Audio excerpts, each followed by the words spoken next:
Tapi setelah gue lihat lagi, setelah selesai lah, gue cek lagi di review, siaran ulang dan lain-lain, gue cek lagi.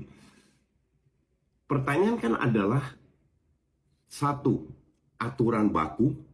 Kedua, wasit harus bisa menerapkan aturan baku di dalam berjalannya pertandingan, terutama intensi untuk faktor sengaja atau tidak. Rizky Ridho itu melihat bola, dan seperti biasa kalau lihat bola lu coba mengcover lah, oke? Si pemain Qatar ini itu ada di bawah. Kalau seandainya dia di belakang, dia melakukan begini atau mukul, merah, gue paham.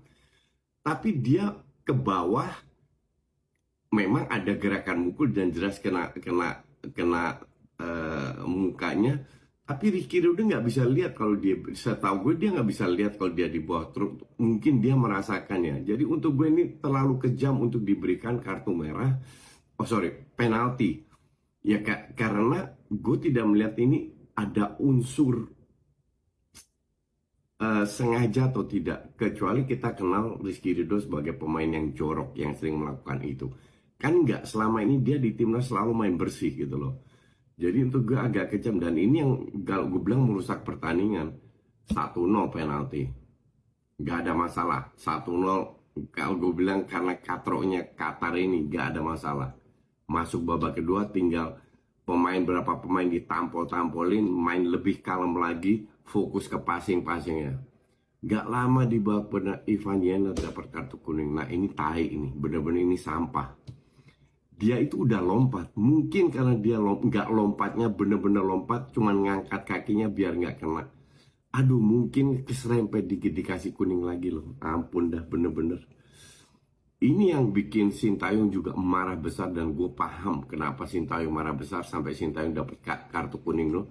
Karena wasit ini bener-bener ngerusak pertandingan. Pertama dari satu penalti, di mana ya gue bilang pemainnya ada di bawah dan dia melakukan gerakan kayak gini, bisa kasih penalti, untuk gue agak kejam.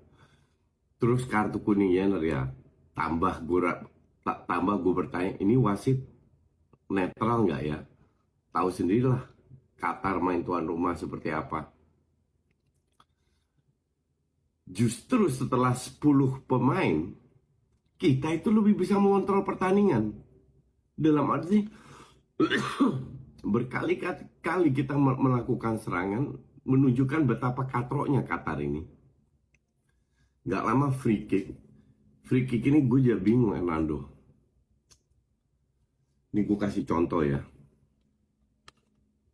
Ini contoh aja, ini gawang. Oke?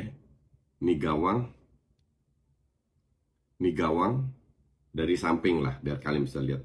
Ini ada dua, beginilah. Dua, ini Hernando di tengah. Di mana-mana free kick kalau seperti itu, oke? Lu pasang 3 pemain, cover tiang yang kiri, ya, cover tiang kiri. Hernando berada agak ke kanan dikit, sehingga dia bisa ngelihat bolanya kemana.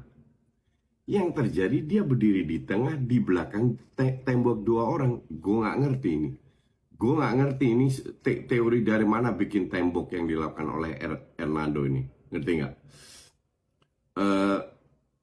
Yang jelas, yang udah pasti sih, dia terlalu jauh. Dan ini kiper kan nggak cepet-cepet amat. Dia terlalu jauh sehingga bolanya kena tiang masuk ke dalam.